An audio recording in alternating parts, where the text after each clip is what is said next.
So, you guys, we know that Rupert Murdoch and Prince Harry share a history of tension and hostility, right?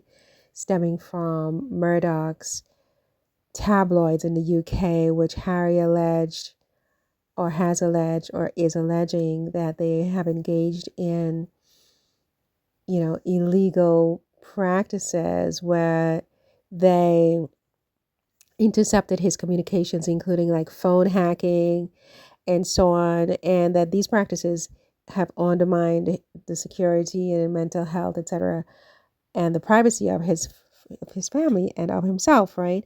And we know that Harry basically claims um, that Rupert's, papers like newspapers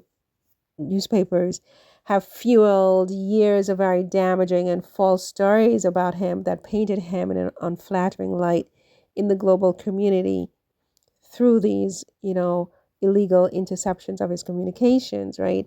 And these lawsuits between Harry and Murdoch form part of Harry's broader campaign against tabloid culture, which he believes contributed to the tragic death of his mother, Princess Diana, and which he believes continues to endanger his family's safety and reputation and pretty much destroy his wife, Meghan, the Duchess of Sussex. Um, yeah, I mean, there's that. Murdoch's papers historically have targeted Meghan, right, with inflammatory coverage. We can all agree. And this has exacerbated Meghan and Harry's relationship with the rest of the royal family, right?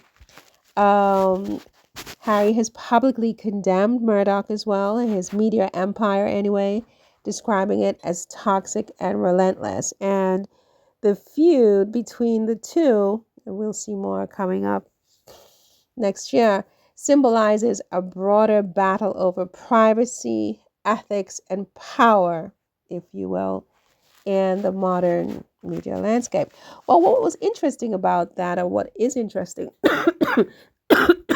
is the fact that Murdoch shares a mutual enemy.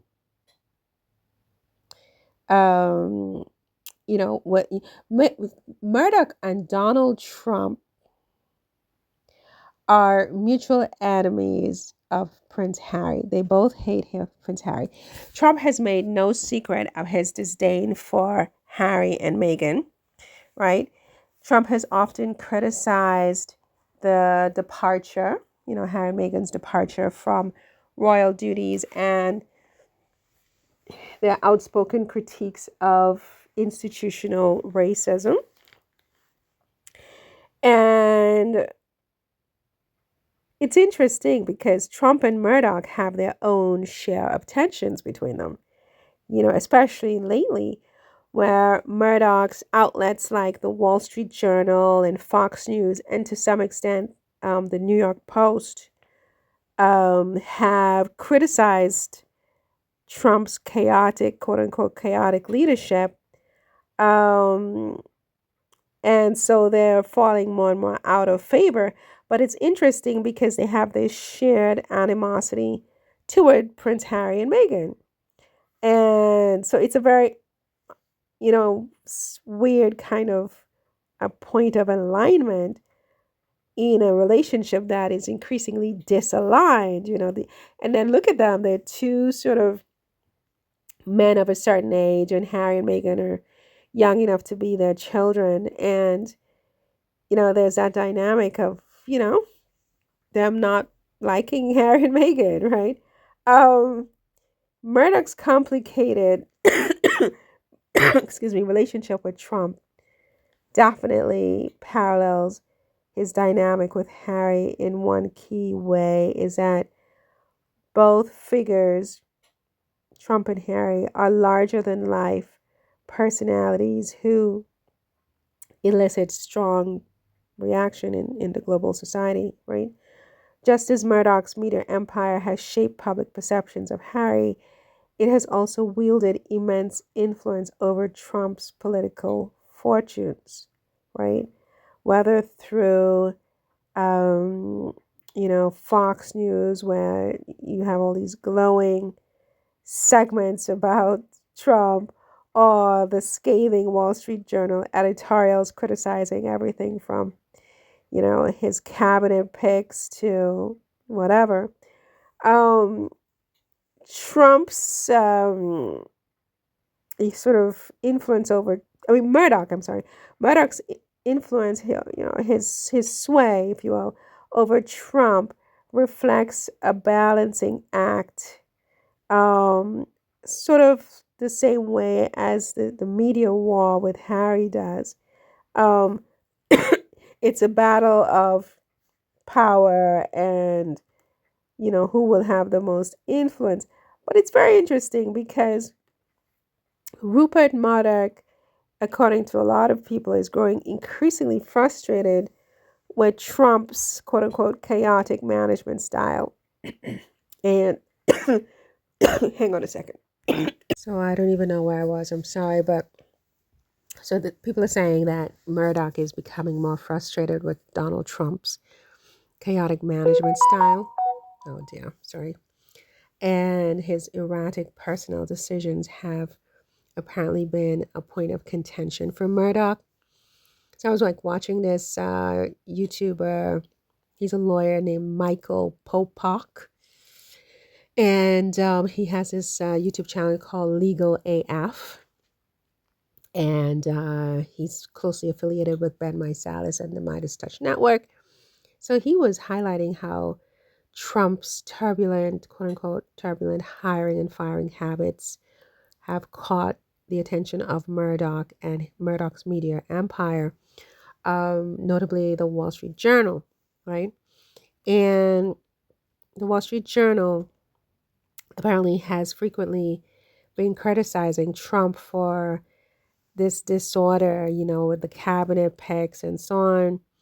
And, they're basically trying to make some kind of parallel to Trump's, um, you know, to his, how would I say, to, Trump's leadership approach. And Murdoch is basically, his outlets anyway, are suggesting that this is a dysfunction, quote unquote, that could be a blueprint for Trump's opponents, his political opponents, to counteract his influence and address his policies. So that was on Popak, right? Um, so Murdoch's increasingly critical stance towards Trump, I think some would argue, underscores a deeper sort of split between pragmatism, conservatism, and, on the part of Murdoch, and Trump's more impulsive personal personality, um, personality driven worldview. His politics is it's all about personality. It's all about, his gut reaction, his knee jerk. And Murdoch apparently is more pragmatic and conservative, right? Um, I think what the experts are saying, though, is that Murdoch continues to be aligned with Trump when it serves his interests, his media interests, his political interests. And, but at the same time, he's willing to critique what he perceives as Trump's failings, Trump's weaknesses, especially the quote unquote lunacy of Trump's cabinet turnover and administrative chaos. Their words, not mine. At the end of the day, these people are all still friends.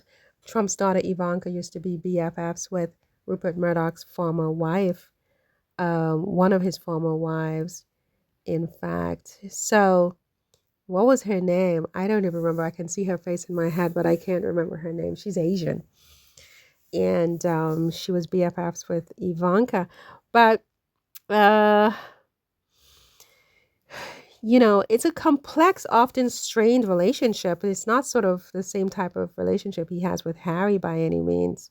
I don't think him and Harry have any relationship versus he and Donald, who are Harry's, yeah, I guess sworn enemies at this point, have a very complex relationship, one that seems to be strained in some aspects. Um, but it's almost as if Murdoch feels like Trump needs to be carefully managed, that he's too volatile to be let alone to lead. He needs to be carefully managed. And also it's almost like he feels like his relationship, his public relationship anyway, with Trump also needs to be carefully managed. So it's kind of like he wants to influence Murdoch wants to influence Republican strategies, but he also wants to be editorially independent, so he's not indebted to Trump. Certainly he ditto for Harry, but it's different. The only reason I brought up Harry is because how interesting that Trump and Murdoch both are Harry's enemies. Um, I just think that what that guy Pope Park was talking about over at Legal AF. This is just Murdoch, distancing his brand from political liability, right? And preparing for a recalibration after Trump is no longer in office, because his whole thing is surviving and outlasting, I guess everybody at this point. Um, it's an intricate power dance between the two of them, but yeah, very interesting.